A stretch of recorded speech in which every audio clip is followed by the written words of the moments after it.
যুক্তরাষ্ট্রের সঙ্গে চলমান বাণিজ্য যুদ্ধে চীন যে অনেক বেশি কৌশলগত কার্ড হাতে রেখেছে তা হয়তো মার্কিন প্রেসিডেন্ট ডোনাল্ড ট্রাম্প পুরোপুরি উপলব্ধি করতে পারেননি।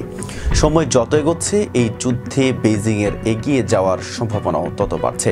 সম্প্রতি আবারও চীনা পণ্যের ওপর শুল্ক বাড়িয়েছে ওয়াশিংটন। গত ৯ এপ্রিল ট্রাম্প প্রশাসন চীনের পণ্যে ১২৫% নতুন শুল্ক আরোপ করে, যা আগের শুল্কসহ দাঁড়ায় ১৪৫%।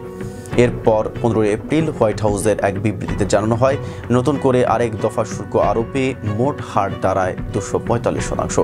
ট্রাম্প অভিযোগ করেছেন চীন বিশ্ববাজারের নিয়ম মানছে না। জবাবে ১১ এপ্রিল বেইজিং এই সিদ্ধান্তকে রসিকতা বলে মন্তব্য করে এবং মার্কিন পণ্যের ওপর সমপরিমাণ শুল্ক আরোপ করে।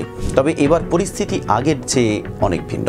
২০১৮ সালের বাণিজ্য যুদ্ধে চীন আলোচনা ও সমঝোতার পথ বেছে নিয়েছিল, কিন্তু এবার তারা আরও কঠোর এবং আত্মবিশ্বাসী অবস্থানে।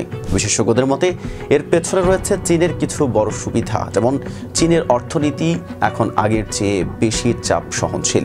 যুক্তরাষ্ট্রে চীনের রফতানির হার কমলেও তাদের অভ্যন্তরীণ সক্ষমতা বেড়েছে।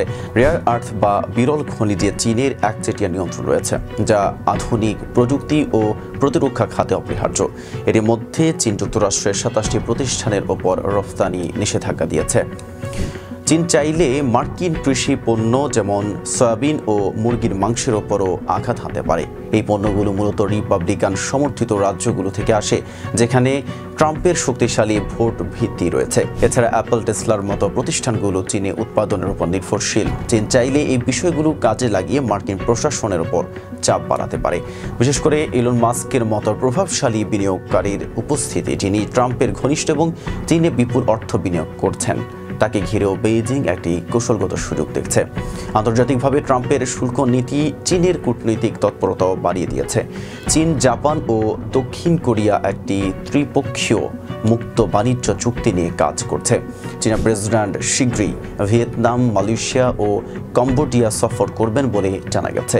এমনকি ইউরোপীয় ইউনিয়নের সঙ্গেও চীনের সম্পর্ক উন্নতির পথে। বিশেষজ্ঞদের মতে ট্রাম্পের শুল্ক আরোপ নীতিতে কিছুটা চাপ অনুভব করলেও বেইজিং এটিকে এক দীর্ঘমেয়াদী কৌশলগত সুযোগ হিসেবে দেখছে।